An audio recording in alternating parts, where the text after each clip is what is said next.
Welcome to MS TV. ఈరోజు నిమ్మకూరు గ్రామంలో ఉన్నాము. ZPH high school. మరి వాకా శ్రీనివాసరావు గారు హెచ్ఎం గారిని కలవడానికి వచ్చాము. Thank you.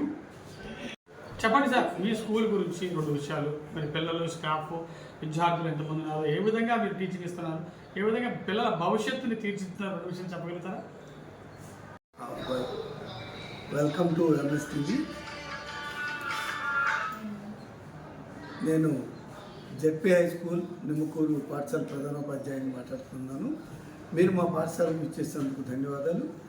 మా పాఠశాల పరిస్థితులు ప్రస్తుతం మా పాఠశాలలో 90 మంది విద్యార్థులు ఉన్నారు.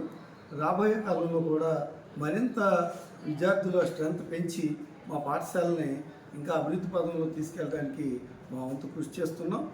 గతంలో పాఠశాలకి సరైన సౌకర్యాలు లేని మాట వాస్తవమే. ఇటీవల ప్రభుత్వం వారు పాఠశాలలో ఉన్న ఇన్ఫ్రాస్ట్రక్చర్ కానీ, ఐఎఫ్పి ప్యానల్స్ కానీ, మరి మా పాఠశాలకు కావాల్సిన సిబ్బందిని కానీ పూర్తి స్థాయిలో నియమించడం జరిగింది.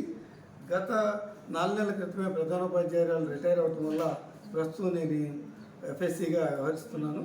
మా పాఠశాలలో క్రమశిక్షణకు మారుపేరుగా ఉంది. ప్రతిరోజు పాఠాలతో పాటు ప్రతి పిల్లవాడు ఆటపాటల్లో ఆడుకుని ఆటపాటలతో ఆనందంగా గడిపి పాఠశాలకు వచ్చేటప్పుడు ఏ విధంగా నవ్వుతూ వస్తాడో మళ్ళీ పాఠశాల నుంచి ఇంటికి వెళ్ళేటప్పుడు కూడా అదేవిధంగా నవ్వుతూ వెళ్ళాలనే మా సంకల్పం నెరవేరుతుంది. అయినా ఇంకా మా పాఠశాలకి మా గ్రామ పెద్దలు హామీ ఇచ్చున్నారు. ఈ పాఠశాలకి ఏ సౌకర్యాలు కావాలన్నా తాము ఏర్పాటు చేస్తామని, మరి పిల్లలకి మంచి ప్రయత్నితో కూడిన రిజల్ట్ వచ్చేట్టు మీరు కృషి చేయాలని వారు కోరారు. వారి కోరిక మేరకు అందరం ఈ సంవత్సరం 10th రిజల్ట్ 100% వచ్చే విధంగా మరి ఉన్న 20 మంది పిల్లల్ని అందరూ పాస్ అయ్యేటట్లు కృషి చేయడానికి 100 డేస్ ఎస్ఎస్సి 100 డేస్ ప్లాన్లో భాగంగా పొద్దున పూట ఉదయం 8 దగ్గర నుంచి క్లాసులు పెట్టి సాయంత్రం 5 వరకు ప్రైవేట్ క్లాసులు నడుపుతూ విద్యార్థులను ప్రగతి పదంలో పయనింపజేస్తున్నాం. మరి ఈ విషయంలో మా పాఠశాల సిబ్బంది కూడా మంచి ప్రతిభావంతులు మన ట్రాన్స్ఫర్లో వచ్చున్నారు. ఆ ప్రతిభావంతుల యొక్క ప్రతిభను ఉపయోగించుకుని విద్యార్థులు ఎంతమంది స్టాఫ్ ఉన్నారండి మీ దగ్గర? స్టాఫ్ అందరూ ఉన్నారండి. అన్ని సబ్జెక్టులకి స్టాఫ్ ఉన్నారండి. అన్ని సబ్జెక్టులు గతంలో లేరు, ఇప్పుడు ఉన్నారు. ఎటువంటి టెక్నిక్స్ పాల్గొతున్నారు విద్యార్థుల భవిష్యత్తుని తీర్చిదిద్దడానికి? మరి గవర్నమెంట్ ద్వారా కానీ మీరైతేనేమి ఎటువంటి పద్ధతులు అవలంబిస్తున్నారు? యాక్చువల్గా ఉన్న 20 మందిలో ఒక 14 మంది షైనింగ్ స్టార్స్ ఉన్నారండి. ఇంకొక 6 రైజింగ్ స్టార్లుగా, అంటే ఇప్పుడిప్పుడే అభివృద్ధి పదంలోకి వస్తున్నటువంటి పిల్లలు ఉన్నారు. వాళ్ళ కోసం ప్రత్యేకంగా గత నవంబర్ నుంచి కూడా ఉదయం 8 గంటల నుంచి 9 వరకు ఒక సబ్జెక్టు, మరి అలాగే పాఠశాల అనంతరం 4 to 5 మరో సబ్జెక్టు ప్రైవేట్ క్లాసులు నిర్వహిస్తూ వారిని కూడా తప్పనిసరిగా పాస్ చేయాలన్న దృక్పథంతో ముందుకెళ్తున్నాం. ఇది గమనించిన గ్రామస్తులు, చుట్టుపక్కల గ్రామ ప్రజలందరూ కూడా మరి వారి పిల్లల్ని అనవసరమైన వృధా చేసుకుని కాన్వెంట్లకు పంపే బదులు మా పాఠశాలకు పంపించడం ద్వారా పాఠశాలలో ఉండే అన్ని సౌకర్యాలను ఉపయోగించుకొని వారం రోజులు మధ్యాహ్న భోజనంలో రోజుకో రకమైన విందు భోజనాన్ని ఏర్పాటు చేస్తున్నాం. పిల్లలందరూ ఆనందంగా భోంచేస్తున్నారు. మరి రోజు విడిచి రోజు చిక్కీ ఇస్తున్నాం. చిక్కీ ఇవ్వని రోజు రాగి జావ పిల్లలకు అందిస్తున్నాం. వచ్చే నెల నుంచి రాగి లడ్డు ఇవ్వడానికి ప్రపోజల్స్ పెట్టాం. ఇవన్నీ సౌకర్యాలని ప్రజలు ఉపయోగించుకుని మరి ఎంతో ఖర్చు అయినా భరించి మాకు మంచి జీతాలు ఇస్తూ మమ్మల్ని నియమించినందుకు మా సేవలను వినియోగించుకోవాలని చుట్టుపక్కల గ్రామ ప్రజలందరినీ కూడా కోరుకుంటున్నాం సార్. తమరి పేరు? కే శ్రీనివాసరావు. ఏ సబ్జెక్ట్ టీచ్ చేస్తుంటారు? తెలుగు సబ్జెక్ట్. తెలుగు సబ్జెక్టు మా కోసం తెలుగు పద్యం ఒకటి చెప్పగలుగుతారా? అలాగే సార్, చెప్పండి సార్. మానవుల్లో అనేక రకాలుగా ఉంటారు. దాని గురించి ఒక పద్యం చెప్పాలనుకుంటున్నాను. ఆరంభింపరు నీచ మానవులు విజ్ఞాయాస సంత్రస్తులై,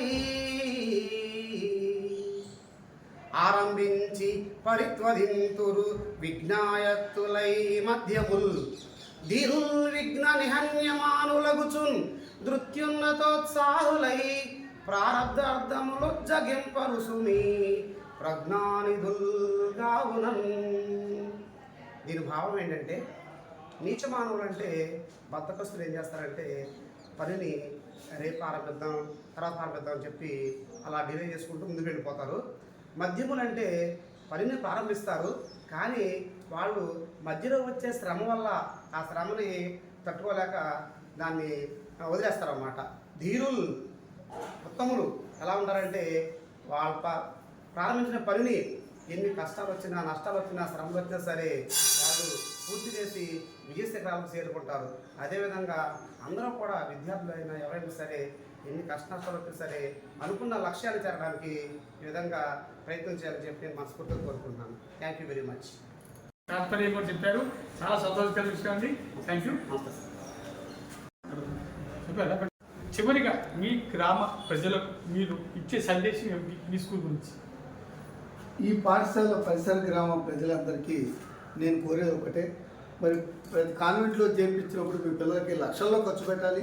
ఆ లక్షల్లో ఖర్చు పెట్టే ఆ డబ్బుని వాళ్ళ భవిష్యత్తులో పై చదువులకు వినియోగించుకుందరు.